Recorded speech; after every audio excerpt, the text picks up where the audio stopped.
Allahumma salli wa sallim ala nabiyyina Muhammad wa ala alihi wa sahbihi wa man tabi'ahum bi ihsanin ila yaumiddin. Ya ayyuhalladzina amanu taqullaha haqqa tuqatih wa la tamutunna illa wa antum muslimun. Fa inna asdaqal hadithi kitabullah wa khairal hadyi hadyu Muhammadin sallallahu alaihi wasallam wa syarrul umuri muhdatsatuha fa inna kulla muhdatsatin bid'ah wa kullu bid'atin dhalalah wa kullu dhalalatin finnar. Ikhwani fid din rahimakumullah, kita memuji Allah, segala pujian hanyalah milik Allah Subhanahu wa taala. Dan kita pun bersyukur kepada Allah Subhanahu wa ta'ala atas segala nikmat yang senantiasa Allah berikan kepada kita. Marilah kita senantiasa memohon pertolongan hanya kepada Allah Subhanahu wa ta'ala di setiap kebutuhan kita. Dan marilah kita senantiasa berlindung hanya kepada Allah Subhanahu wa ta'ala, berlindung dari segala keburukan-keburukan amal perbuatan kita, juga berlindung kepada Allah Subhanahu wa ta'ala dari keburukan-keburukan makhluknya. Ikhwan fiddin rahimakumullah, ketahuilah bahwa sesungguhnya hidayah itu hanyalah milik Allah Subhanahu wa ta'ala. Siapa saja yang diberikan hidayah oleh Allah Subhanahu wa ta'ala, maka tidak akan ada satu makhluknya pun yang mampu menyesatkannya. Dan barang siapa yang disesatkan oleh Allah, maka tidak ada satu makhluknya pun yang mampu memberikannya hidayah. Ikhwan fiddin rahimakumullah, bersyukur kita kepada Allah Subhanahu wa ta'ala atas nikmat hidayah yang Allah Subhanahu wa ta'ala tancapkan di dalam hati kita. Kita berharap dan memohon kepada Allah, mudah-mudahan hidayah ini terus Allah berikan kepada kita sampai ajal menjemput kita. Baiklah ikhwan fiddin rahimakumullah, pada pagi hari ini kita akan melanjutkan pembahasan kita, pembahasan tentang nama-nama surga, ya, di mana kita sudah menyebutkan beberapa nama, ya. Yang pertama adalah surga itu disebut dengan Jannah. Yang kedua, surga itu punya nama Darussalam. Yang ketiga, surga itu punya nama Darul Khuldi, negeri abadi. Baik, yang keempat kita lanjutkan dengan nama berikutnya. Surga itu punya nama Darul Muqamah. Darul Muqamah, ya. Ya. Muqamah, ya, al-muqamah itu seperti kata al-iqamah. Al-iqamah itu tempat tinggal. Ya, ada visa iqamah, ya, visa tempat tinggal, ya. Nama Darul Muqamah ini diambil dari firman Allah Subhanahu wa ta'ala, atau sebagaimana yang disebutkan oleh Allah Subhanahu wa ta'ala di dalam surat Fatir ayat 34 sampai 35, ya.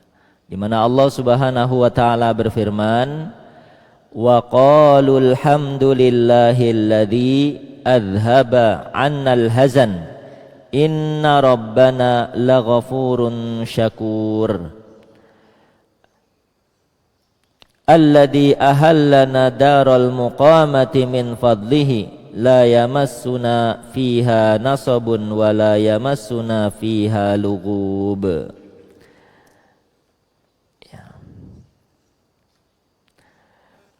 Wa qalul hamdulillahilladzi, dan mereka berkata, ya, siapa yang berkata? Orang-orang yang dimasukkan ke dalam surga. Mereka berkata, apa perkataan mereka, pujian mereka? Alhamdulillahilladzi, ya, segala puji bagi Allah, alladzi adhaba annal hazan, yang telah menghilangkan kesedihan dari kami, ya. Inna rabbana laghafurun syakur, sungguh Tuhan kami benar-benar maha pengampun juga maha mensyukuri. Ikhwan fiddin rahimakumullah, ucapan penghuni surga, ya, ketika mereka pertama kali menginjak kakinya di surga, itu ucapannya ini, alhamdulillah. Bukan ucapan-ucapan kekaguman terhadap apa isi surga. Ya, ucapan mereka bukan itu. Ketika masuk surga, bukan mereka kagum dengan apa yang ada di dalam surga. Bukan itu maksudnya yang pertama kali diucapkan. Ya, tapi yang pertama kali diucapkan oleh para penghuni surga, pertama kali mereka menginjakkan kakinya di dalam surga adalah pujian. Alhamdulillah.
Jauh pulang lelah.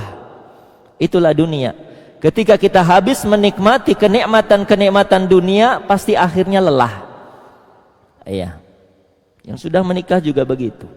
Lelah akhirnya. Lesu.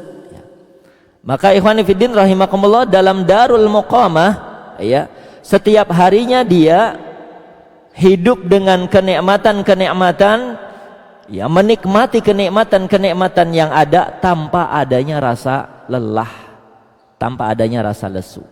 Itulah surga Allah Subhanahu wa taala. Tidak seperti di dunia ini, ya. Habis menikmati kenikmatan-kenikmatan yang ada di dunia, akhirnya adalah kelelahan. Ya, akhirnya adalah lesu. Tapi di surga, di tempat Darul Muqamah, ini tidak ada kelelahan. Masya Allah ikhwani fiddin, maka kita harus bersungguh-sungguh, ya, kita bersama-sama berusaha sekuat tenaga untuk bisa sampai ke tempat ini, Darul Muqamah, tempat kediaman yang abadi, yang di dalamnya tidak ada rasa lelah dan tidak ada rasa lesu. Hanya akan Allah berikan kepada orang-orang yang Allah beri hidayah. Kemudian yang berikutnya, yang kelima, nama lain dari surga adalah Jannatul Ma'wa. Ya, ini sering dibaca, ya. Jannatul Ma'wa artinya tempat tinggal. Jannatul Ma'wa artinya jannahnya surga, ya, ma'wanya tempat tinggal. Nama ini sebagaimana yang difirmankan oleh Allah Subhanahu wa taala di dalam surat An-Najm ayat 15. Indaha jannatul ma'wa, di dekatnya, ya, ada jannatul ma'wa, ada surga tempat tinggal. Kemudian juga di dalam ayat atau surat An-Nazi'at ayat 40 sampai 41 Allah berfirman, wa amma man khafa maqama rabbih wa nahan nafsa 'anil hawa fa innal jannata hiyal ma'wa. Wa amma, dan adapun man khafa maqama rabbih wa nahan nafsa 'anil hawa, orang-orang yang takut ya, kepada kebesaran Rabbnya dan menahan diri dari keinginan hawa nafsunya, wa nahan nafsa 'anil hawa ya, menahan diri dari keinginan hawa nafsunya, fa innal jannata hiyal ma'wa, maka sesungguhnya jannatul ma'wa adalah tempat tinggalnya. Jadi di sini untuk bisa mendapatkan jannatul ma'wa, tempat tinggal yang namanya ma'wa, surga ma'wa ya, itu harus bisa dua syaratnya: takut kebesaran Tuhannya, Robnya, takut kepada kebesaran Robnya, dan bisa mengendalikan hawa nafsunya. Orang-orang yang takut kepada Robnya, orang-orang yang bisa mengendalikan hawa nafsunya, di dalam surat An-Nazi'at ini akan Allah masukkan ke dalam jannatul ma'wa sebagai tempat tinggalnya, artinya ke dalam surga. Di jannatul ma'wa ini artinya surga ma'wa. Apa tadi ma'wa artinya? Tempat tinggal ya. Ya, Masya Allah. Jadi ikhwan ya, ternyata memang berat untuk bisa masuk surga ini, harus takut kepada Rabbnya. Sedangkan semua kemaksiatan itu dilakukan oleh manusia karena apa? Tidak adanya rasa takut. Ya, maksiat apa saja dilakukan oleh manusia itu karena tidak ada rasa takut. Semakin banyak maksiat yang dilakukan oleh kita, maka semakin sedikit rasa takut kita kepada Allah, walaupun ilmunya banyak. Jadi kalau sudah belajar banyak tapi masih suka melanggar banyak daripada perintah dan larangan, mengindikasikan rasa takutnya tidak ada, berarti ilmunya tidak berkah. Nah ini ikhwani fiddin rahimakumullah, mudah-mudahan kita bukan tergolong manusia yang demikian ya. Ilmu yang sedikit yang ada pada kita ini ya, mudah-mudahan menjadikan landasan kita untuk takut kepada Allah. Inilah ilmu yang berkah. Ilmu yang bermanfaat adalah ilmu yang bisa memberikan kepada kita rasa takut kepada Allah Subhanahu wa taala. Walaupun ilmunya banyak, kalau tidak bisa, tidak menjadi sebab untuk takut kepada Allah, maka ilmu seperti itu tidak berkah. Menahan hawa nafsu, ikhwani fiddin rahimakumullah, inilah yang harus kita lakukan setiap saat. Karena kita memiliki nafsu yang kecondongannya cinta kepada sesuatu yang buruk. Kemudian nama yang lain adalah surga Aden. Yang keenam, nama lain daripada surga adalah surga Aden. Aden ya, kita sering dengar nama Aden.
jannat ada adennya, ada kalimat adennya. Ini Imam Ibnul Qayyim Az-Jauziyah menyebutkan bahwasanya Aden itu adalah nama-nama surga, bukan nama salah satu dari nama surga. Berikutnya yang ketujuh,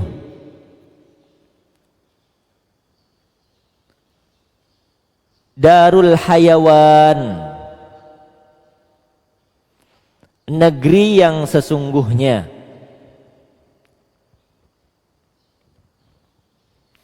Darul Hayawan, hayawan ya, ha pakai ha ya, hayawan, negeri yang sesungguhnya.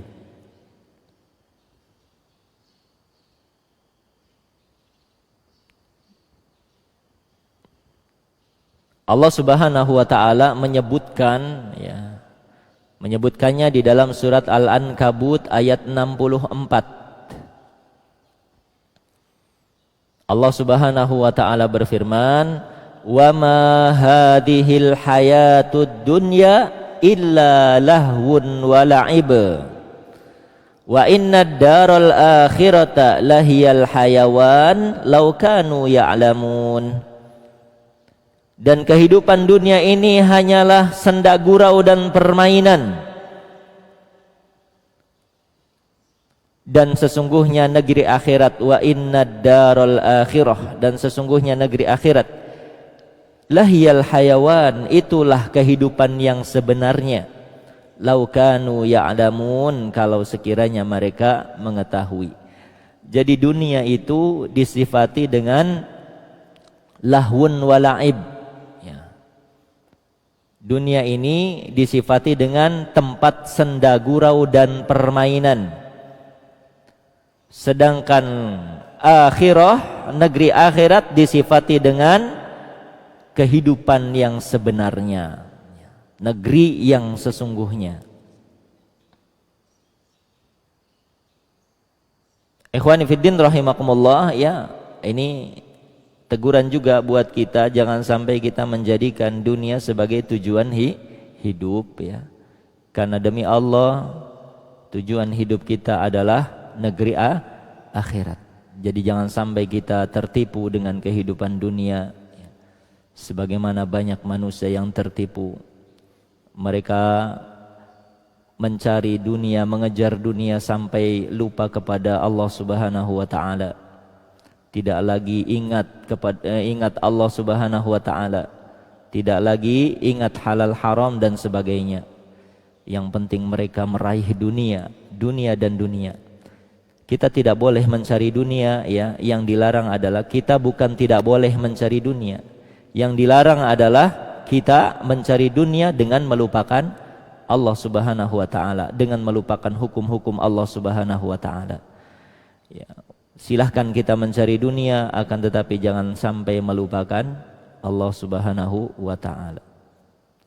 Dan kalau kita beriman kepada Allah dan yaumil akhir, kita jadikan dunia yang ada pada kita sebagai jalan untuk menuju akhirat. Kemudian nama yang lain ya. Dan ini banyak ikhwan ya, nama surga dengan Darul Hayawan ini banyak. Di dalam surat Al-Ankabut ayat 60 juga Allah berfirman demikian, wa innad daral akhirata lahiyal hayawan. Kemudian yang kedelapan, nama surga yang kedelapan adalah Firdaus ya. Walaupun disebutkan Firdaus itu adalah salah satu nama dari nama-nama surga. Surga yang paling tinggi ya, itu adalah Firdaus. Imam Ibnul Qayyim Az-Jauziyah menyebutkan Firdaus itu adalah salah satu nama daripada nama-nama surga. Allah berfirman di dalam surat Al-Mu'minun ayat 10 sampai 11. Ulaika humul warithun alladzina yarithunal firdausa hum fiha khalidun. Mereka itulah orang-orang yang akan mewarisi ya, surga Firdaus. Ulaika humul warithun. Mereka itu adalah orang-orang yang akan mewarisi alladzina yarithunal firdaus, yakni orang-orang yang akan mewarisi surga Firdaus. Hum fiha khalidun, ya, mereka kekal di dalamnya. Ini surat Al-Mu'minin ini setelah Allah Subhanahu wa taala menjelaskan ciri-ciri orang beriman, ya. Kemudian mereka akan dimasukkan ke dalam surga Firdaus. Kemudian di dalam surat Al-Kahfi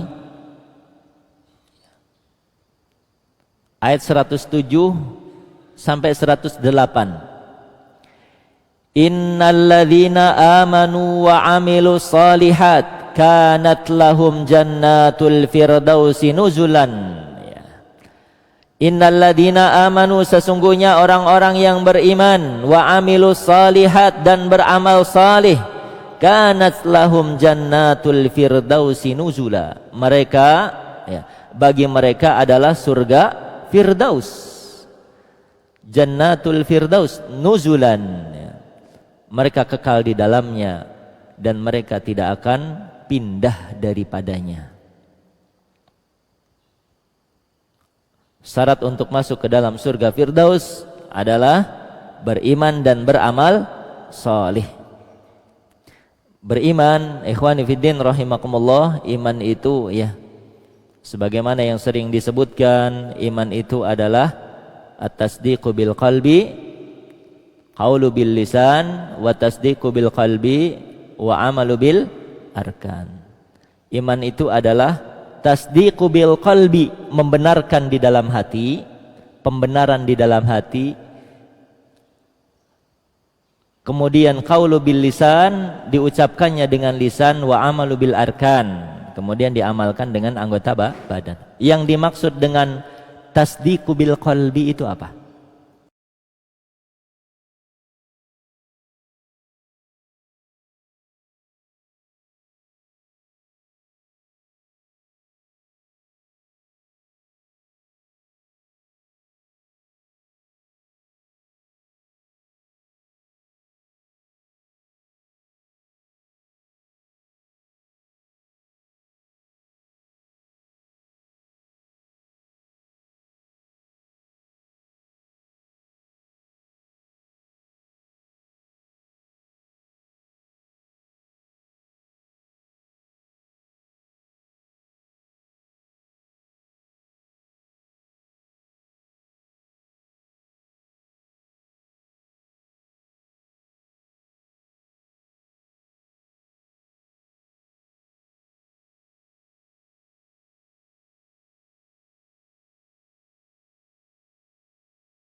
Ya, perkara yang tidak nampak. Jadi seorang baru dikatakan beriman kepada Allah Subhanahu wa taala ketika dia mengimani seluruh syariat yang dibawa oleh Nabi sallallahu alaihi wasallam, baik yang masuk akal ataupun yang tidak masuk akal.